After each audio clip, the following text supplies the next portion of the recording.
Hello ladies and gentlemen, this is Blue Maxima, and I'm here checking out Warp's Edge by Scott Almes and Renegade Game Studios. This is a game about being a solo pilot against a mothership and its entire squadron of fighters. You need to effectively manage your resources, you need to fend off the fighters and gain enough resources in order to destroy the mothership. I picked this up because it had a lot of good reviews going for it. Board Game Geek liked it, a bunch of independent reviewers liked it, and now that I've got it, what do I think of it? There are a lot of ways that it could be better, in my personal opinion, and I'd like to take the time to explain to you why. But first, let's go over the basic details of the game. At the end of your turn and at the start of the game, you get to pick up 5 of these tokens, and these tokens can do very specific things. For example, this one on my pinky finger is a cannon. It shoots enemies. The one underneath my thumb right now, the blue one, is evasion. It can evade enemies. You've also got energy in the green, which you can use to buy new tokens and recharge your shields, and the yellow, which is a special ability, which you can use in a few different ways depending on the ship that you've got available to you. And the idea of your turn is that you need to spread out these tokens in clever and creative ways. So for example, let's just say for example that I wanted to attack 3 of these ships. I wanted to evade this one, shoot this one, and shoot this one. Now these would be technically stunned, so they can't attack me for the turn. And if I'm able to get over or equal to the cost here, I would destroy them and get the resource listed on the bottom here. So for example with the scout, if it was actually counted for this, I would get an extra token, a 1 power cannon token, which I'd get to put straight back into the bag. And if I evaded the intruder on this one, I would get 1 extra cannon, and it would go straight into the bag, and these enemies would be destroyed.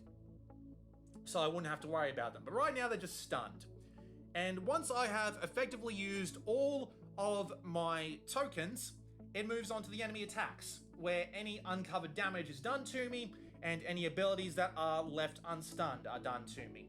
And in this case, I would take 4 damage, but because I've only got 4 hull left, I immediately lose. Because when I run out of hull, well, I explode. So that's one of the things you need to worry about. You need to be very creative and very strategic with the way that you place all of your tokens down. So to use this in a more effective way, I could plop, say this one here, although it'd probably be better to put this one here because this one loses all the laser tokens it gets at the end of the turn, which is annoying as hell. And this one here on the mothership, because the mothership is able to actually attack me, unlike a lot of motherships in this game. We'll get to that. So in this case, I'd only be taking 2 damage, and I'd technically survive the wave. That works. That's good. That's a much better approach than the last one I had. You also have energy tokens, and these energy tokens can be used for 2 things. Number 1 is recharging your shields. My shields are currently empty, and under normal circumstances you'd be able to recharge your shields at a rate of 2 to 1. So I spend 1 energy, I get 2 shield back.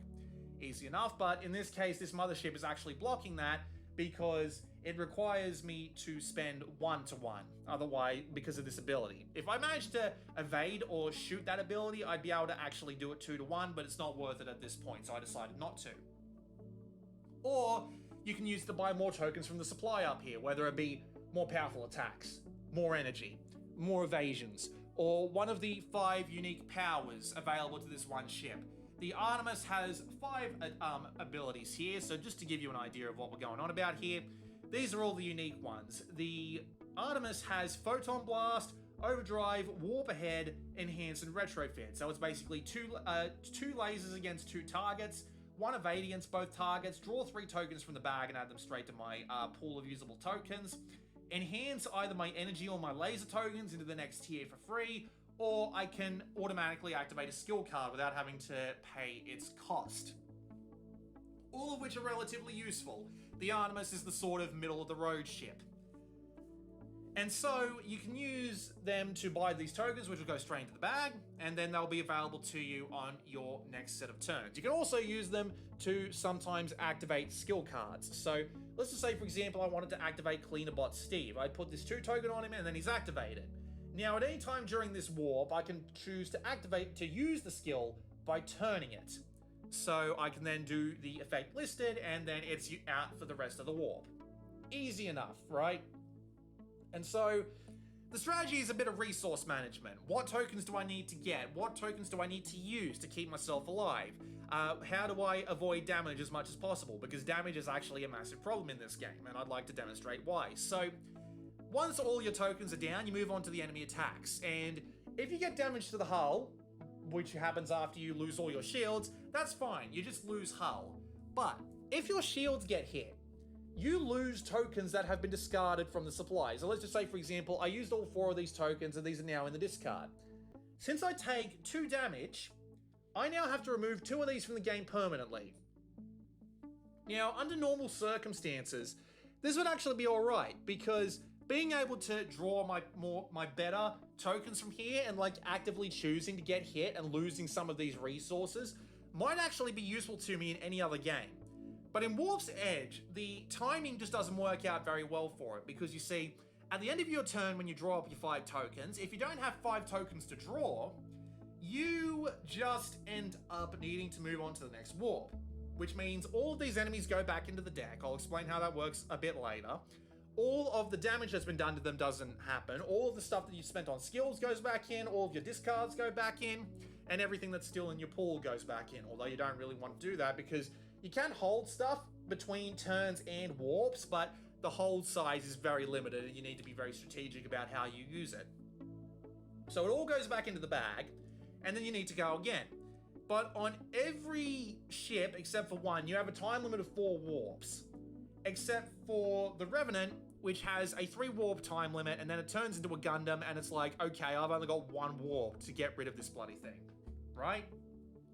So, you have a time limit, and the less tokens you have in your bag, the less time it's going to take for your time to run out.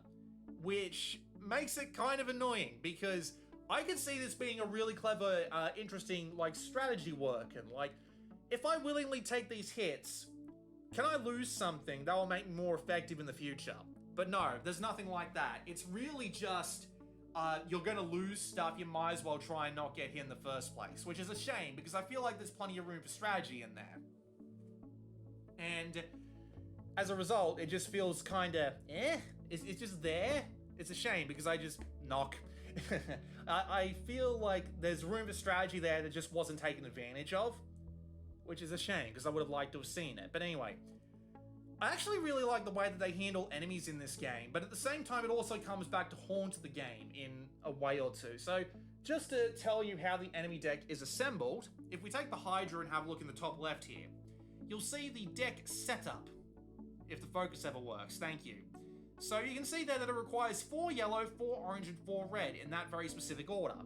So it actually works quite well in like the sense of the game flow, where you start out with these 4 yellow ships, which aren't a particular threat, but as the game goes on, you start getting some ships that end up doing more threat to you, whether it be more damage, but they also start having better things for you, like more powerful cannons, more powerful energy, or some more powerful abilities going on, like being able to give you an E token from your power slot, or being able to get a W token, or even any token you want, depending on the threat of the ship itself, like this one here. So it ends up being interesting like that, but it also comes back into it in another interesting way, where, let's say, for example, I destroyed these 2 during a warp, and then we ended up getting 2 more out on top. I've got the order wrong, but just play with me on this one. So at the end of the warp, everything out here and everything in the discards actually gets shuffled back up, just as an example. And then, when the 4 cards come out, it has the potential of being everything that you've seen so far. So it keeps the level of aggression going, while at the same time still giving you an opportunity to take out the higher end enemies, get some more powerful stuff for yourself. And I do appreciate the way that that's built. And under some circumstances, I'd be appreciative of it. Like, for example, the Hydra here. The Hydra is one of 2 motherships in the game that can be attacked at any time for any reason, because of one of its special abilities. So the idea of beating something like the Hydra, and the other one is on the back of the Hydra, it is the array, which slowly cycles through which of these sections is activated, and you need to take them all out on the turn that they're active. But let's go back to the Hydra. So you can choose at any time what direction you want to go for. Do I want to spend my resources to try and take out these parts of the mothership sections? Do I want to try and be taking out the enemies down here instead and earning myself some more tokens, some more powerful things to work with? And then when it gets up to Warp 3 or Warp 4, you can make the decision, alright, it's time. Let's do our final swipe on the Hydra and try and take it out. Unfortunately, the rest of the motherships in the game don't work this way, and as a result, fighting them is just way more boring. At least in my personal opinion. So, for example, we've got the Dread and the Revenant here. You've already seen the Revenant this time, but... Oop, wrong one. You've also got one on the other side here called the Duo. And they all work in a different way, where you actively have to take out every single enemy in the deck, and then you have to take out the mothership. Which is... It's possible, I've done it, but it's just not strategically interesting. Because you end up needing a lot of resources. Like, just to use an example here. So you need 6, 8, and 6 shots on each of these parts of the mothership. Now, damage to these parts of the mothership does stick around. So if you do manage to get one done, but then you manage to get to, like, Warp 4, you can come back and only take out the other 2 parts. But it means that most of the strategy, most of the things you'll be working on against these motherships is, I need to build up enough resources to not only get through the entire deck, but also the parts of the mothership. So you'll always be going the way of getting as many resources into the bag as possible so that I don't run out of time during the 4th warp. And that ends up being the strategy almost every single time, at least in my opinion.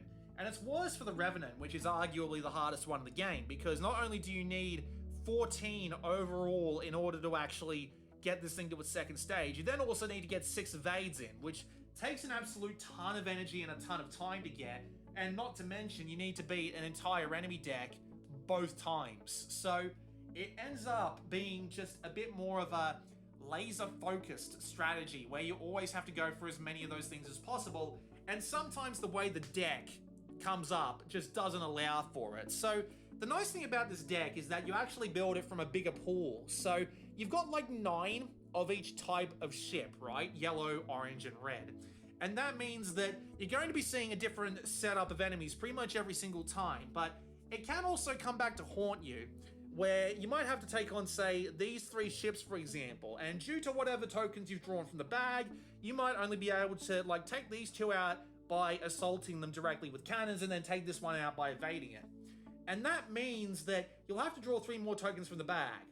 But it also means you won't be able to draw another card out from the enemy deck until you've used all those tokens, which effectively gives you a shorter warp. And as a result, you might end up not being able to get all of the tokens that you need in time, and it can just kind of screw you. It's not massively likely, there's only like 4 yellow ships in the deck that can do that, but sometimes luck can just come up against you like that. Like, you just can't get the firepower you need because everything came out in a way that you're really only able to take out via evades. Everything only came out in a way you're only able to take out by laser fire. Or it might have come out in a way where it's like, hey, you need to deal with like 8 damage in one turn, and it's physically impossible for you to deal with that, and you'll just end up losing everything that you threw out unless you manage to play some really neat hold tactics, but even then, it can kind of just get in the way. And even then, there are a couple of other things that just kind of get in the way. Like, for example, the different ships you can fly. I really like the Artemis just because it's more of an all-rounder, but then you've got stuff like the Achilles, which is like, no shields, no health, and if you die, you immediately end the warp and go to the next one, which feels like it's got absolutely no margin for error. It feels like a starship for massive experts, but even then, sometimes the draw can just come out wrong, you'll just end up getting screwed. So yeah, just me and randomness again, it just kind of likes to bite me in the ass. And the other 2 ships are alright as well, like the Hermes. Focus majorly on shields, gains an extra skill card at the start of the game, and you need to shoot everything with an extra laser to make up for it. That's fine. And the Titan, behemoth of a thing, a bit slower, which makes sense, got a ton of room in the hold, and next to no shields. Probably my favourite to fly in the game, to be honest, just because you don't have to deal with discarding your bloody tokens all the time with your shields. But there's also one other thing I'd like to talk about. I like the way that you can apply energy to these skill cards and then use them when you need to during the warp.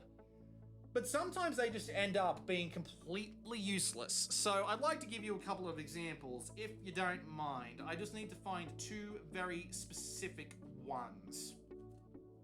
So sometimes you'll just have resources that just aren't worth using. So, for example, the small black hole. Prevent all damage done to you this turn. Actually pretty useful, worth 2 evades to have. The adaptive nanofiber. In step 3 of each turn, prevent 1 damage. That is not worth 3 energy. Not even close. That is genuinely not worth that amount of energy, because you'd be way better off going for a new token and just taking that damage to the face most of the time. And there are a fair few examples of stuff like that, where it's like, it's just not worth the effort, like Home Away from Home. Unless you end up getting this on like Warp 4, this isn't worth getting, because you don't know what skill card's going to end up with, because the way it works is, you draw 2 cards from the deck, you decide which one you want to take, and you take it. And that's how that works. So you might not end up with 2 skills that are actually worth using towards the, you might end up with skills that aren't worth using, and therefore you'll end up with another useless skill instead of one that might actually be worth something. The focus is broken today. I'm trying to get it to focus back on. Here, have a look at the bag. There you go. Bloody focus, am I right? But as a result, sometimes you'll just end up with a bunch of useless stuff. Like, for example, there'll be one, come on, it's here somewhere. Like, you got this one here, which is 1 attack, and it counts as 1 laser for against each enemy ship. So it ends up being worth 4 lasers overall. It just doesn't stun, which can be immensely useful. And then you'll have something like, I know it's here somewhere. But yeah, then you'll end up with something like this. So in order to get like 4 lasers out of this, you'll need to use 2 energy plus like 2 lasers. And it just ends up not being as worth it as another one. So you just end up with a bunch of somewhat unbalanced skills, some pretty laser focused strategy unless you're fighting some very specific set of, come on, focus. Unless you're fighting something very specific when it comes to motherships or enemy ships. And it just ends up not being fun for me. The strategy ends up feeling a bit repetitive. The enemies end up feeling a bit repetitive, even with the whole make them different with the enemy deck every single time. And again, sometimes the plain best strategies just end up presenting themselves way too easily, and I just feel like that either I won because I got lucky, or I lost because I got unlucky a lot of the time. Not always. When you have a good game with the Hydra and you just barely get to the end and a couple of strategic choices are very clearly what you did in order to survive, that's great, but a lot of the time it just doesn't turn out that way for me personally. And as a result, I just find myself unable to really recommend Warp's Edge. It is relatively cheap, so maybe if it goes down to like half the price I bought it for, which is like $50, maybe it'll be worth it, but yeah, at the rate that it is, nah. Personally, I just couldn't get much out of it myself. With that said, this has been Blue Maxima. I'll see you all next time.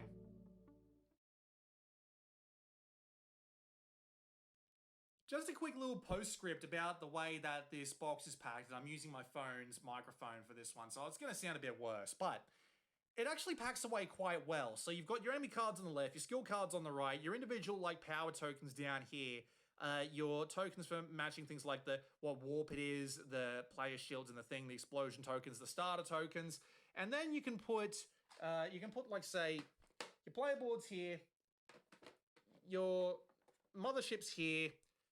Get both of these token trays on top. They do fit nice and snugly.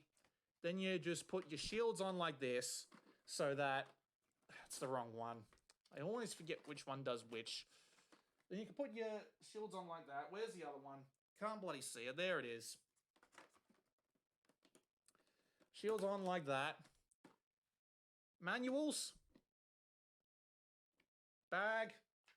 And then just this little flyer that you get with the box. And that's fine. It all fits in there quite well, and there doesn't seem to be a real problem with it. There's no real need to worry about the way the box is packed. So what are these bags for? They included these bags in the box, but I don't know what they're supposed to be for. There's 5 of them, so you might think, oh, maybe it's to separate like the ships or something, you know, like their power tokens. But some of the power tokens are shared between ships, so it's not for that. There's what else could they be for? Because it all packs away quite well in this box. So what are they for? I don't know. Anyway, bye.